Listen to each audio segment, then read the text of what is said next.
محبت ہے، اور اس کی محبت کا آغاز آدم کے بننے سے نہیں ہوا۔ جب آدم نہیں تھا خدا تب بھی محبت، کیونکہ خدا کے اندر جو کچھ ہے، جو بھی خوبی خدا کے اندر ہے، وہ ازل سے، وہ پاک تسلیس میں ان تمام اپنی خوبیوں کو عمل میں لاتا تھا۔ جو خوبیاں ہم اس کی ذات میں دیکھتے ہیں اور جن خوبیوں کے بارے میں ہم خداوند کے کلام میں سے جانتے ہیں، جب یہ حوالہ جو آپ کے سامنے پڑھا گیا ہے اس واقعے کو ہم دیکھتے ہیں تو یہاں پر انسانیت کی تاریخ کا امیر ترین اور ذہین ترین جو بادشاہ ہے، سلیمان بادشاہ، وہ خداوند کے حضور اپنی آواز کو بلند کرتا ہے اور وہ کچھ باتیں ایسی کرتا ہے جو لوگوں کی سوچ سے پرے۔ لوگ یہ سوچتے ہیں کہ اب یہ چرچ بن گیا ہے، یہ عبادت گاہ بن گئی ہے، یہ ہیکل بن گئی ہے، یا یہ خیمہ اجتماع بن گیا ہے، یا یہ عبادت کی جگہ جو بن گئی ہے، خدا اس میں قیام پذیر ہوگا۔ لیکن سلیمان کیا کہتا ہے؟ خداوند کے کلام میں سے دیکھیے، لیکن کیا خدا فی الحقیقت زمین پر سکونت کرے گا؟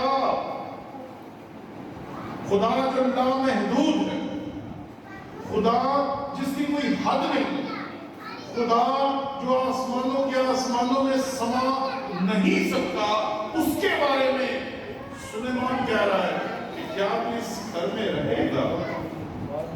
یہ گھر تو بہت چھوٹا ہے اور تو لامحدود ہے۔ اور مزید وہ آگے کہتا ہے، دیکھ آسمان، بلکہ آسمانوں کے آسمان میں بھی تو سما نہیں سکتا، تو کیا یہ گھر جو کچھ بھی نہیں جسے میں نے بنایا، کیا تو اس میں سمائے گا؟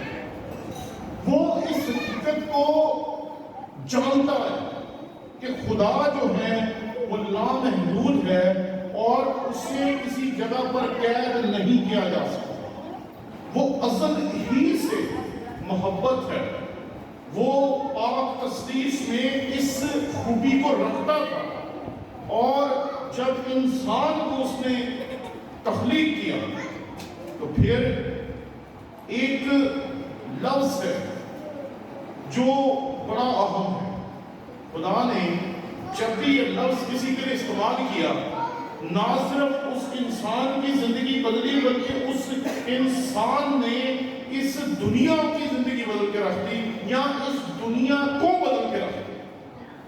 اس نے کہا، اے موسیٰ، اے موسیٰ، اور اس کے بعد موسیٰ جو تھا اس نے بنی اسرائیل کو غلامی سے آزاد کرایا اور انہیں ایک قوم کی صورت بخشی۔ اس نے کہا، اے پولوس، اے ساؤل، اے ساؤل۔ ساؤل ابھی پولوس نہیں تھا، اور جیسے ہی اس نے کہا اے ساؤل، اے ساؤل، تو مجھے کیوں تنگ کرتا ہے، تو ساؤل کی بھی زندگی بدل گئی، اور ساؤل جو تھا وہ پولوس بن گیا، اور پولوس بن کر اس نے جو خداوند کے کلام کی خدمت کی ہے وہ کسی اور نے نہیں۔ کتاب مقدس میں موسیٰ کے بعد سب سے زیادہ الہام کو جس نے لکھا اور جس کی لکھی ہوئی کتابیں بائبل میں موجود ہیں، وہ موسیٰ کے بعد پولوس۔ خدا مجھ سے شخصی تعلق رکھنا چاہتا ہے۔ خدا آپ میں سے ہر ایک کے ساتھ شخصی تعلق رکھنا چاہتا ہے۔ خدا اس پوری کائنات کے ساتھ تعلق رکھنا چاہتا ہے، وہ ہر ایک کے ساتھ تعلق رکھنا چاہتا ہے۔ ہم سوچتے ہیں کہ وہ کلیسیا سے تعلق رکھنا چاہتا ہے، ہم سوچتے ہیں کہ وہ ہمارے گھرانے سے تعلق رکھنا چاہتا ہے، لیکن خدا آدم کو کہتا ہے، اے آدم، اے آدم، کہا. ویسے ہی خدا آپ کے لیے اور میرے لیے بھی پریشان ہوتا ہے. ہم میں سے ہر ایک کے لیے پریشان ہوتا ہے. اور وہ کہتے ہیں اے آدم کہاں. جب ہم اس حوالے کو پڑھتے ہیں تو ہمیں پتہ چلتا ہے کہ خدا نے انسانیت کو ایک خوبصورت سفر کروایا. پہلے وہ ایک ایک شخص سے بولتا تھا. وہ آدم سے بولتا رہا, وہ آدم کے بعد نوح سے کلام کرتا ہے, اس کے بعد ابراہیم سے کلام کرتا ہے, اور یہ کلام کرنے کا سلسلہ جاری رہتا ہے. لیکن پھر خدا اس سلسلے کو اور زیادہ وسیع کرتا ہے اور اس کو وسعت دینے کے لیے خدا موسیٰ کو کہتا ہے کہ پہلے تو تنہا تھا, اب تو تیری پوری قوم ہے اور میں تمہارے درمیان اپنی حضوری رکھا کروں گا. کیونکہ اگر کسی ایک شخص کی بات ہوتی تو خدا ایک شخص سے مل کر اسے یہ احساس دلا سکتا تھا کہ میں تیرا خدا ہوں. لیکن جب پوری قوم کی بات ہے تو پوری قوم کو احساس دلانے کی ضرورت تھی کہ خدا ان کے ساتھ ہے.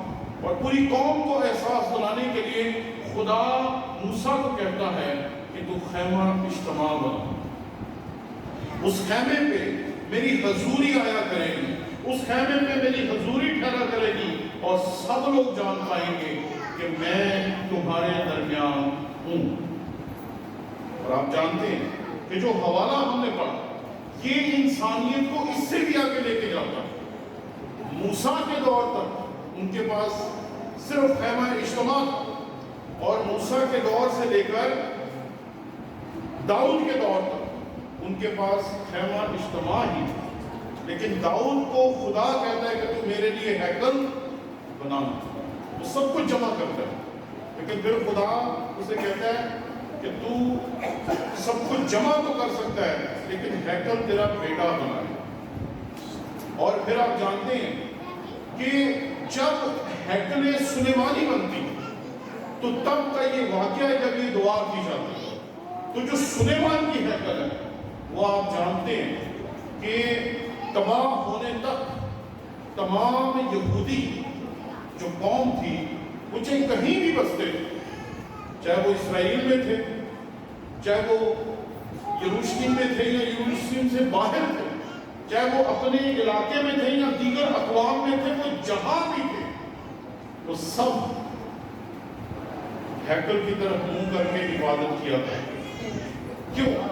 کیونکہ یہاں خداوند کے کلام میں لکھا ہے تو اب یہ خداوند میرے خدا اپنے بندے کی دعا اور مناجات کا لحاظ کر کے اس فریاد اور دعا کو سن لے جو تیرا بندہ آج کے دن تیرے حضور کرتا ہے, تاکہ تیری آنکھیں اس گھر کی طرف یعنی اس جگہ کی طرف جس کی بابت نے فرمایا کہ میں اپنا نام وہاں رکھوں گا دن اور رات کھلی رہے, تاکہ تو اس دعا کو سنے جو تیرا بندہ اس مقام کی طرف رک کر کے تجھ سے کرے. خدا نے کہا کہ تم کہیں بھی چلے جاؤ گے تمہیں پتا ہونا چاہیے کہ تمہارے خدا کی حضوری کہاں ہے. اور جب تک ہیکل تباہ نہیں ہوئی تھی تب تک تمام یہودی چاہے وہ کہیں بھی بستے تھے وہ جب بھی عبادت کرتے تھے وہ یروشلم کی طرف اور وہاں پر جو ہیکل ہے اس کی طرف منہ کر کے عبادت کیا کرتے تھے. لیکن جب نیا عہد نامہ آتا ہے پھر مسیح خداوند کی آمد ہوتی ہے. جب مسیح خداوند آتا ہے تو وہ انسانیت کو ایک اور بلند درجے پہ لے کے جاتا ہے. پہلے وہ کہتا تھا میں تجھ سے بات کرنا چاہتا ہوں, پھر اس نے کہا میں تیری نسل سے بات کرنا چاہتا ہوں, پھر وہ کہتا ہے میں تیری نسلوں سے بات کرنا چاہتا ہوں, اور پھر اس نے کہا میں تجھ سے ایسے بات کرنا چاہتا ہوں کہ تیری نسل میں جتنے بھی ہوں گے میں سب کے ساتھ ایک ایک کر کے بات کرنا چاہتا ہوں.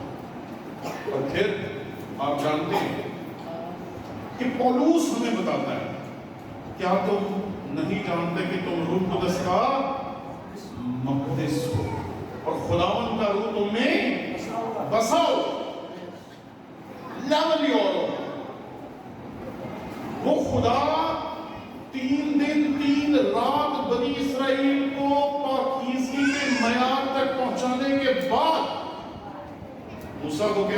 کہ دیکھنا ان میں سے اگر کوئی میرے مقدس پہاڑ کے قریب آئے گا تو وہ مار ڈالا جائے. بس موسیٰ کی شریعت بالکل صاف، اس میں کوئی لچک نہیں.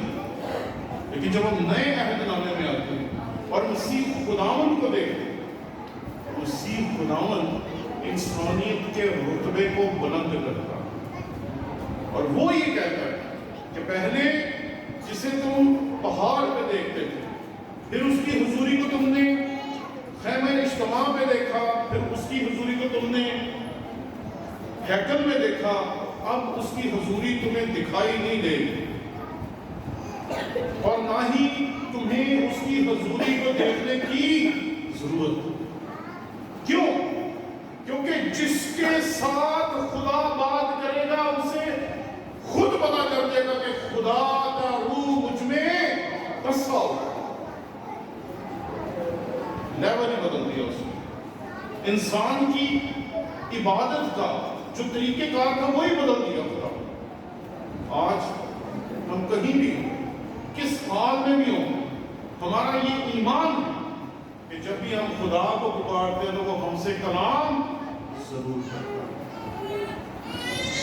میرے ساتھ خداوند کے کلام میں سے دیکھیے، تاکہ تیری آنکھیں اس گھر کی طرف یعنی اس جگہ کی طرف جس کی بابت تو نے فرمایا میں اپنا نام وہاں رکھوں گا، دن اور رات کھلی رہے، تاکہ تو اس دعا کو سنے جو تیرا بندہ اس مقام کی طرف رک کر کے تجھ سے کرے گا.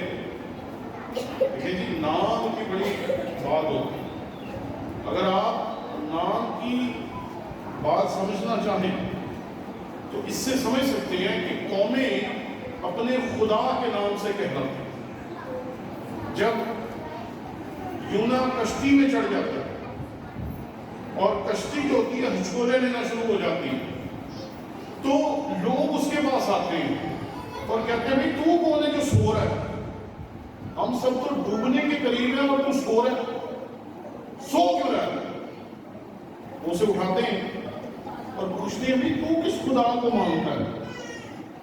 انہوں نے ساڑھے سائیاں ہو فخر بڑا ہے اپنے خدا نے، لیکن خدا سے نافرمانی کر کے پڑا ہوا ہے نافرمان، لیکن اپنے خدا سے فخر بڑا ہے کہ میں اسرائیل کے خدا یہوہ خدا کو ماننے والا. وہ بتاتا ہے کہ میں تو یہوہ خدا کو ماننے والا ہوں. نہیں دستا کہ انہیں کیسے ادھر جا کے میں ادھر نکل رہا.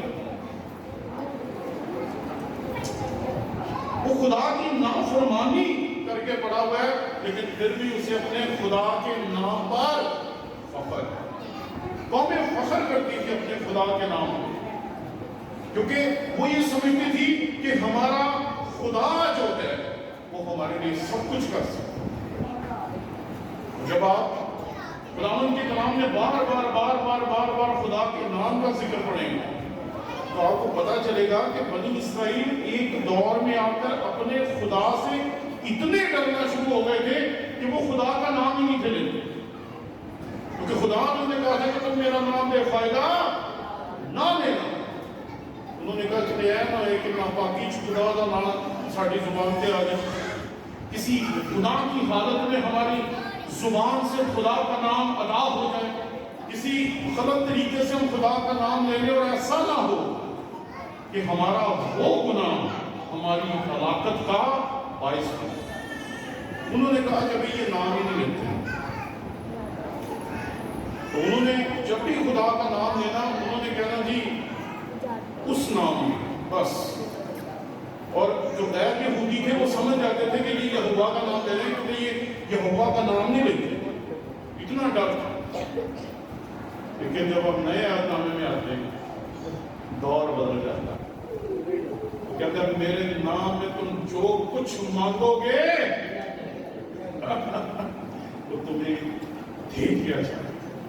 اور میں اکثر جب شفائیہ دعائیہ عبادات میں شریک ہوتا ہوں تو 400-500 لوگوں کا جلسہ ہوتا ہے، عبادت ہو رہی ہوتی ہے اور جب سارے مل کے دعا کر رہے ہوتے ہیں تو ہم سب ایک ہی نام میں بیماریوں کو حکم دیتے ہیں، ہم ایک ہی نام میں تکلیفوں کو حکم دیتے ہیں، ہم ایک ہی نام میں بدروحوں کو حکم دیتے ہیں، ہم ایک ہی نام میں ان تمام چیزوں کو حکم دیتے ہیں جن کا ہم کچھ نہیں بگاڑ سکتے، اور ہمارا یہ ایمان ہے کہ جس کا وہ نام ہے اس کے سامنے کوئی ٹک نہیں سکتا۔ یہ اس کے نام کی قدرت ہے۔ اس نے کہا کہ تو نے اپنا نام وہاں رکھا ہے، کہ وہ جو ہیکل ہے اسے یہودی اس لیے نہیں مانتے تھے کہ وہ صرف بہت خوبصورت تھی، وہ اس لیے تھی کیونکہ وہ ان کے یہوہ خدا کے نام سے منسوب تھی۔ یہ بات جو یہاں کہہ رہے کہ تم نے اپنا نام وہاں رکھا ہے۔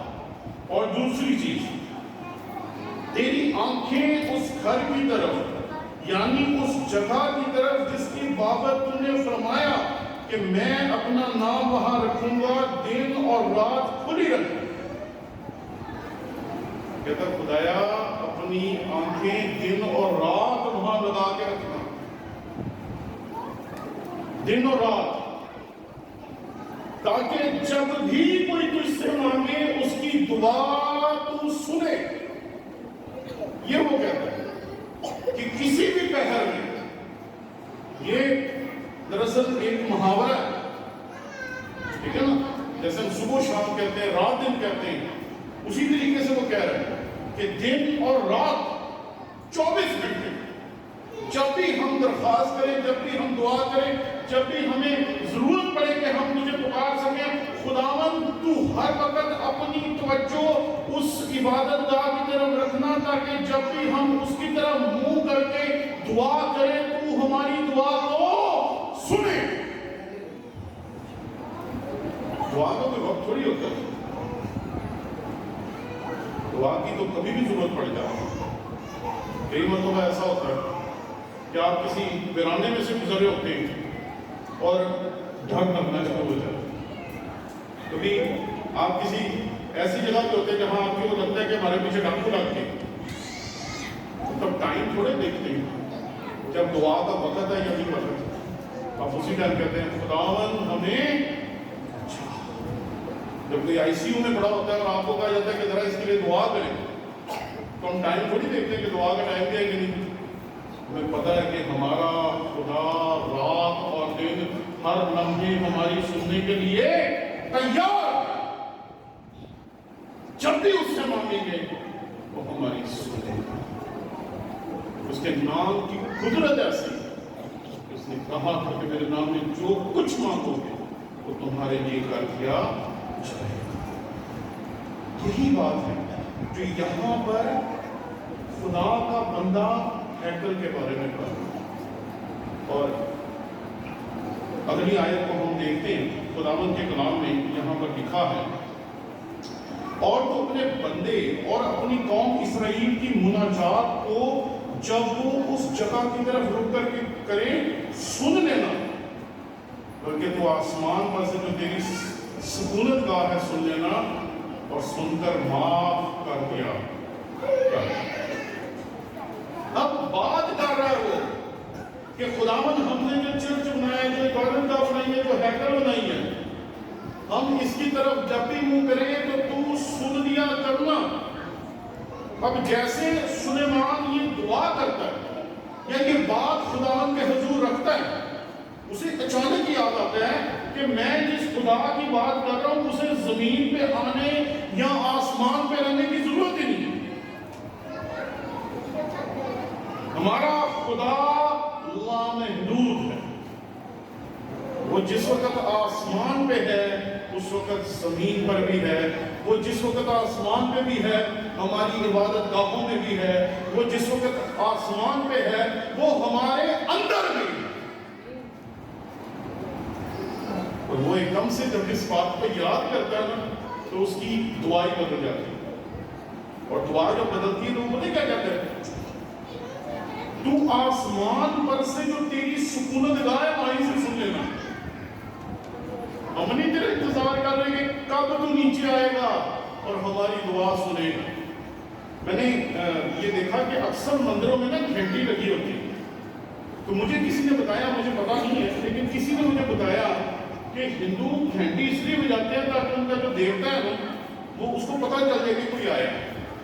جیسے ہم کسی گھر جاتے ہیں تو بیل بجاتے ہیں, اس طریقے سے وہ گھنٹی بجاتے ہیں تاکہ جو ان کا دیوتا ہے وہ جان جائے کہ دیا بھی آیا. ٹھیک ہے نا. اور وہ گھنٹی بجاتے ہیں کہ ان کا دیوتا ایکٹیو ہوتا ہے, پھر ان کی سنتا ہے. ہمارا خدا کبھی ان ایکٹیو نہیں ہوتا, وہ ہمیشہ ہماری سننے کے لیے ہر وقت ہمیں دیکھتا رہتا اور ہم میں سے ہر ایک کو دیکھتا ہے. ہر ایک. میں جب لوگوں کی زندگیوں میں ہونے والے خدا کے کام دیکھتا ہوں تو میں حیران رہ جاتا ہوں. ہزاروں, لاکھوں, کروڑوں نہیں بلکہ 7.5 8 ارب لوگوں میں سے آپ ایک ہیں, اور آپ کی مدد کے لیے خدا کیسے انتظام کرتا ہے یہ حیران کن. کیسے خدا وقت پہ آپ کے لیے سب کچھ فراہم کرتا ہے, کیسے خدا آپ کی ضرورتوں کے لیے وقت پہ سب کچھ دیتا ہے. جب آپ کو ضرورت ہوتی ہے آپ کو پتہ چلتا ہے اسی وقت خدا آپ کو دے گا. یعنی کہ وہ میرے لیے جتنا پریشان ہے وہ آپ کے لیے بھی اتنا ہی پریشان ہے. اس کی نظریں جیسی میری طرف ہیں ویسی آپ کے لیے. وہ تو سب کا باپ ہے, وہ تو سب کا خالق ہے, وہ تو سب کا بنانے والا ہے. اور جب یہودی بنی اسرائیل قوم, آپ کو پتا ہے کہ 12 قبائل تھے جو ایک ہی جگہ پہ اکٹھے رہتے تھے. سلیمان کے بیٹے نے کچھ ایسا کیا کہ ان کی جو حکومت تھی اس کے 2 ٹکڑے ہو گئے. 2 قبیلے ایک طرف, 10 قبیلے ایک طرف, بعد میں 10 قبیلے دنیا میں بکھر گئے اور 2 قبیلے بابل میں چلے گئے. اب ہیکل ختم ہو چکے کیونکہ ہیکل کو بابلیوں نے جلا دیا تھا, تباہ کر دیا تھا.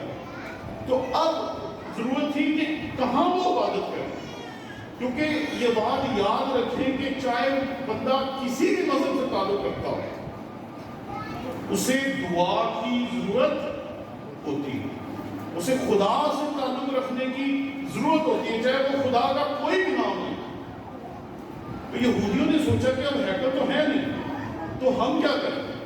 تو پھر انہوں نے کہا کہ جہاں 10 لوگ ہوں, 10 یہودی ہوں, وہیں آپ اپنا عبادت خانہ قائم کریں.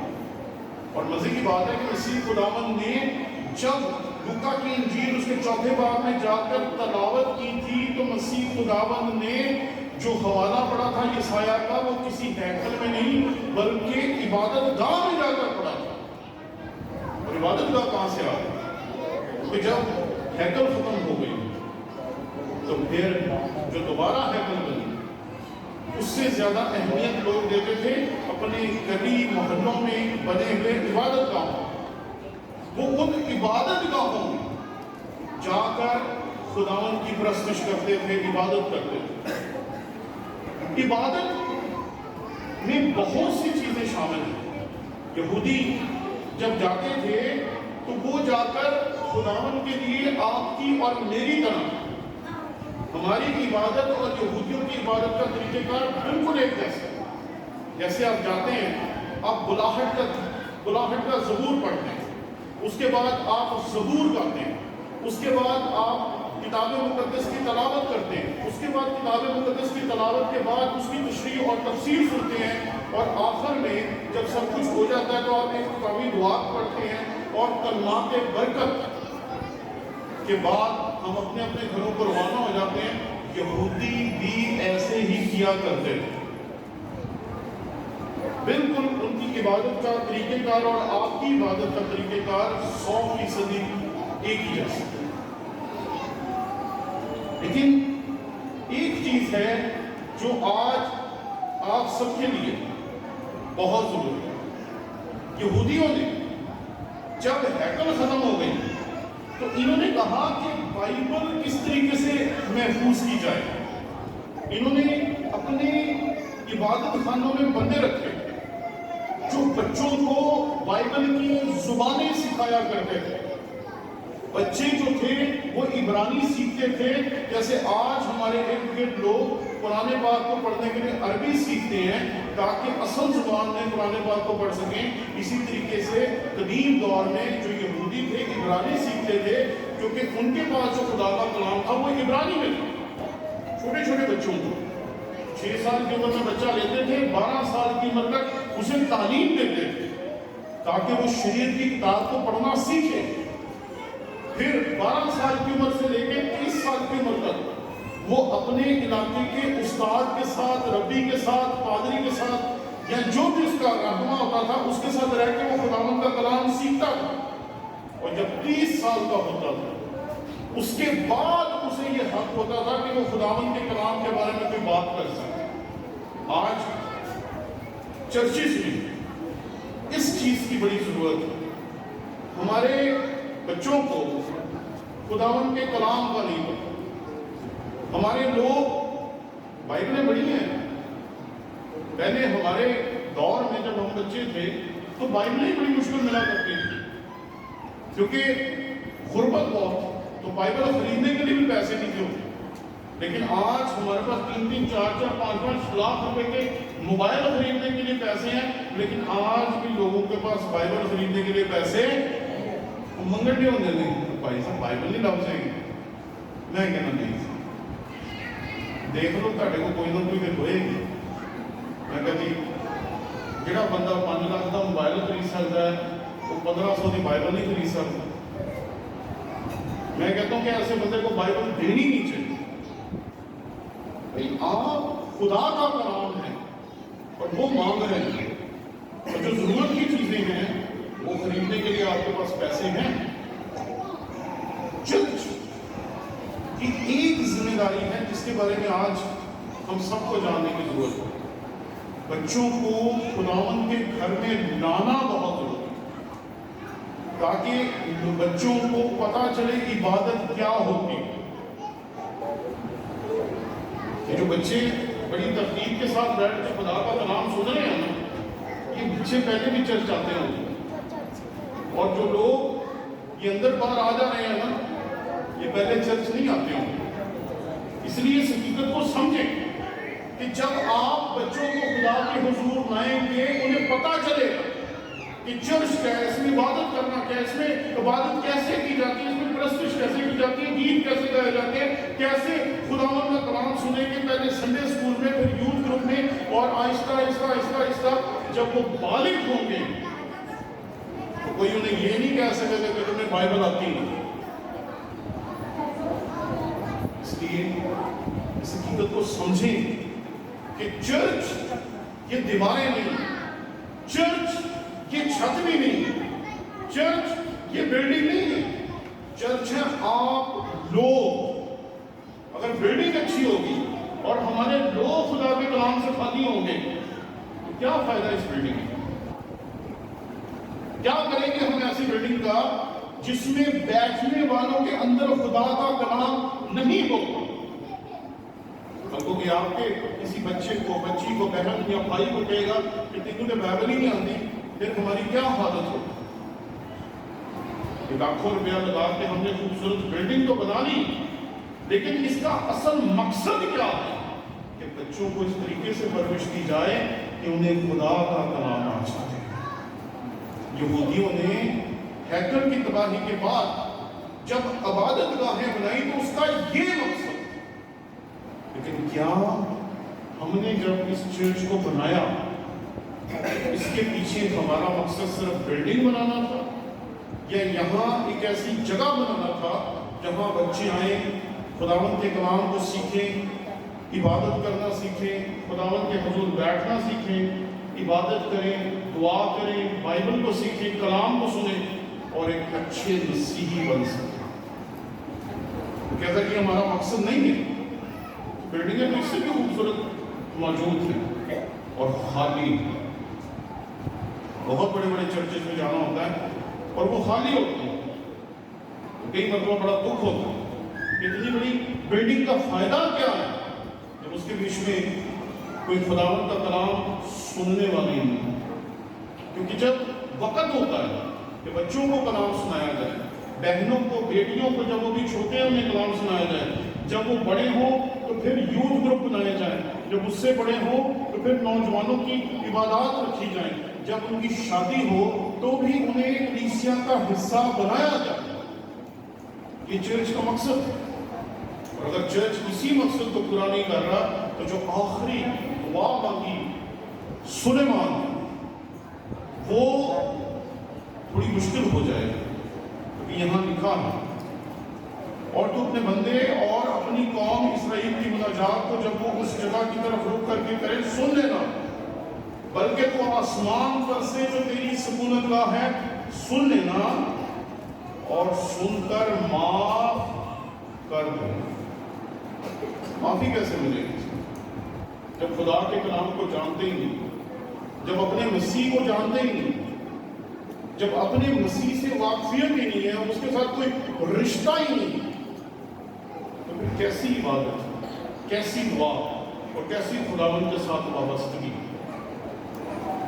اس لیے اس حقیقت کو سوچیں کہ ایک عبادت گاہ جو ہم نے بنائی، اس کا حقیقی مقصد یہ ہے کہ ہماری نسل جو ہے وہ یہاں سے خداوند کے کلام کو سیکھ کر نکلے اور انہیں کوئی گمراہ نہ کر سکے. انہیں پتا ہو کہ بائبل کیا کہتی ہے، خدا کا کلام کیا کہتا ہے، مسیح کے ساتھ میرا رشتہ کیسا ہے، اور میں اس کا بیٹا یا بیٹی ہوں یا نہیں. کلام مقدس میں لکھا ہے یوحنا کی انجیل اس کا پہلا باب اس کے بارے میں ہے، کیونکہ جتنوں نے اسے قبول کیا اس نے انہیں خدا کے فرزند ہونے کا حق بخشا. یہ حق سب کے پاس نہیں ہے، یہ بات یاد ہے. حق صرف انہی کے پاس ہے جو اسے جانتے ہیں، جو اسے مانتے ہیں اور اس کے حضور جھکتے ہیں.